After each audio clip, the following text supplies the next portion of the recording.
Dobrý den, vítejte u dalšího pokračování série přednášek Antifascist Art. V minulých dílech jsme se zaměřili na sociální umění především 20. let, tentokrát se podíváme na léta 30.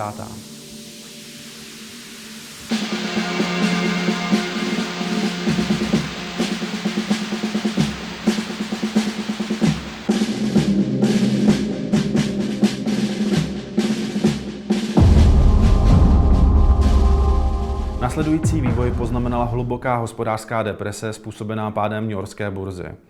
To bylo pro evropskou demokracii, ale i kulturu fatální. Hospodářská krize a nastupující fašismus bylo hlavním společenským, ale i uměleckým tématem doby. Jak jsme si již ukázali v minulých dílech, výtvarná obec byla za první republiky velmi dobře orientovaná v oblasti politiky a sociálních věd a velmi dobře chápala vztah mezi nejistotou širokých tříd a hrozbou fašismu. Angažovaní umělci reflektovali dané dění anebo ho přímo angažovaně vysvětlovali. Stále častěji se také objevují vyloženě antifašistická díla. Pádu burzy předcházel spekulativní růst ekonomiky ve 20. letech. Miliony lidí po celém světě, ale i u nás, si začaly půjčovat peníze, aby se těchto akciových spekulací mohli zúčastnit, anebo nakupovali na úvěr. Když boom skončil a bublina praskla, horečnaté nakupování bylo vystřídáno masivním prodejem za nejnižší možnou cenu.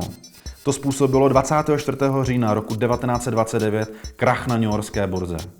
Společnost, která byla zvyklá si vše pořizovat na splátky, se rázem ocitla na dně. Následná hospodářská krize po Americe zasáhla Evropu a také drtivě poškodila hospodářství průmyslového Československa.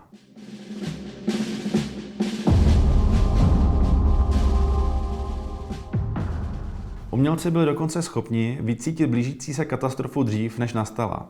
Podívejme se na tuto kombinaci kresby a fotomontáže. Znázorňuje akciové zprávy jako panorama New Yorku a personifikaci amerického finančního kapitalismu. S návrhem obálky brožurky o burze cenných papírů a její dopad na evropské hospodářství přišel malíř Otakar Mrkvička, kterého už dobře známe z našeho seriálu. Mrkvička byl klíčovou postavou českého avantgardního života a byl taky jeden ze zakládajících členů avantgardního uměleckého spolku Devětsil. Navrhl řadu konstruktivistických obalů knih a především vytvořil celou řadu angažovaných maleb, kreseb a karikatur. Od roku 1928 také pokračovala krize v zemědělství a lidé z venkova se začali masivně stěhovat do měst. Zde však v důsledku velké hospodářské krize ubývala práce.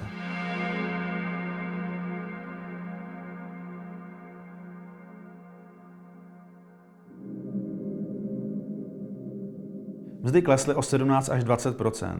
Míra nezaměstnanosti rapidně rostla a mezi lety 1931 až 1933 se pohybovala kolem strašlivých 30%.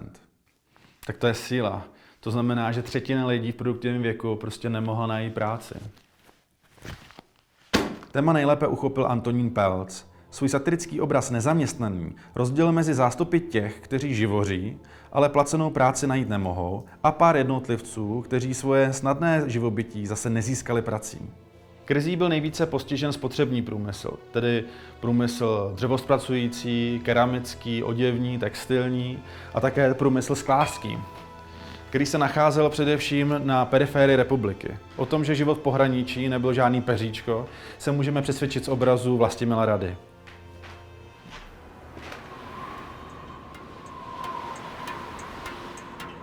Pohraničí obývali především sudetští Němci a snížení jejich už tak dost nízké životní úrovně rozdmíchávalo národnostní problémy. Demagogům a nacionalistům se nejlépe loví mezi schudlými a zklamanými lidmi.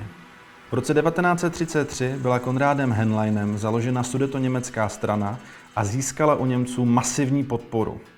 Strana byla ve skutečnosti pátou kolonou uvnitř republiky, řízenou Hitlerovou stranou v Německu. Pravou podstatu vtipně odhalují karikatury nám již dobře známého Antonína Pelce.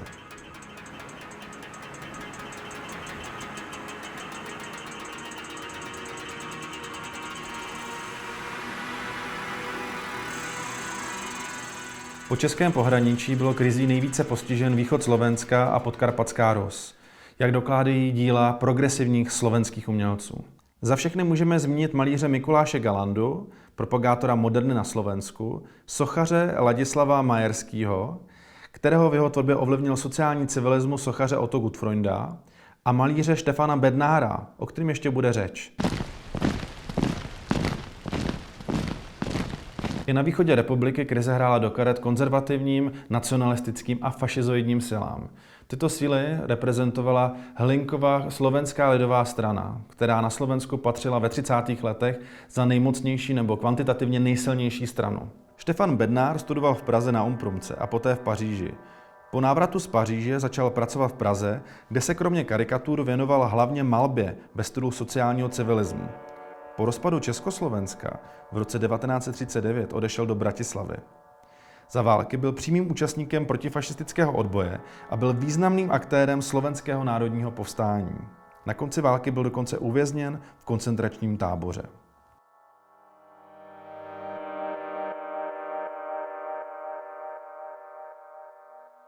Na této karikatuře například odhaluje Hlinkovy motivy. Jeho sklon k fašismu jsou reprezentovány našeptávající postavou Béla Tuka. Fašista Tuka prosazoval těsnou spolupráci s Německem a Maďarskem, kterého byl agentem.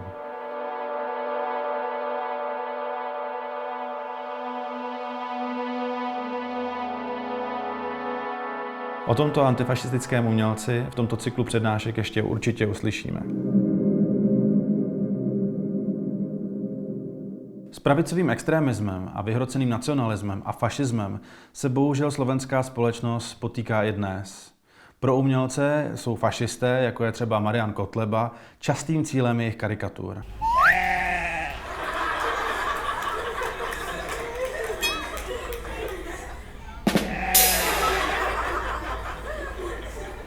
Největší hrozbou pro pracující je nezaměstnané představovali a bohužel stále představují tzv. Fenďáci, jak se hanlivě říkalo za první republiky exekutorům. V době velké hospodářské krize exekuce nabyly do obludných rozměrů.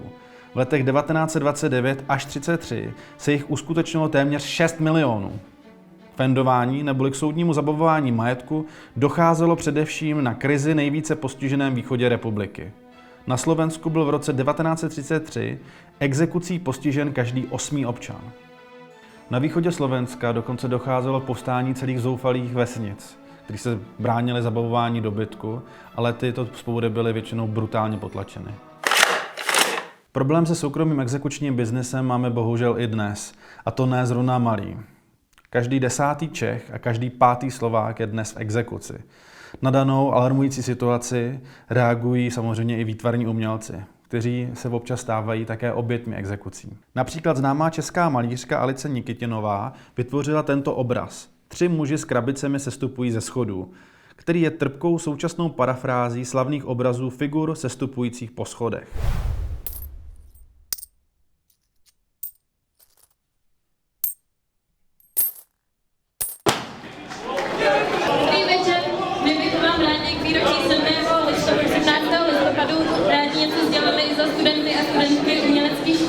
Když jsme se hlásili na umělecké školy, bylo nám jasné, že kromě toho, že na konci obdržíme exoticky vypadající titul MGA, po případě BCA, dostaneme se taky do nepříjemné pozice, kdy si budeme muset vybrat, komu zaprodáme své duše a obrazy. Při otevření galerie šéfa exekutorského úřadu Roberta Runtáka v roce 2019 během zahajovacího kurátorského projevu vystřelili studenti uměleckých škol do vzduchu barevné konfety s nápisy exekuce a rozlepili po uměleckých dílech, galerii i samotných návštěvnících desítky nálepek, na kterých stálo exekučně zabaveno. Chtěli se tak ohradit proti zneužívání umění, který v případě Runtákovy galerie slouží jenom jako fíkový list, který má zakrýt soukromý biznis, enormními výdělky, který je ovšem založený na ožebračování lidí.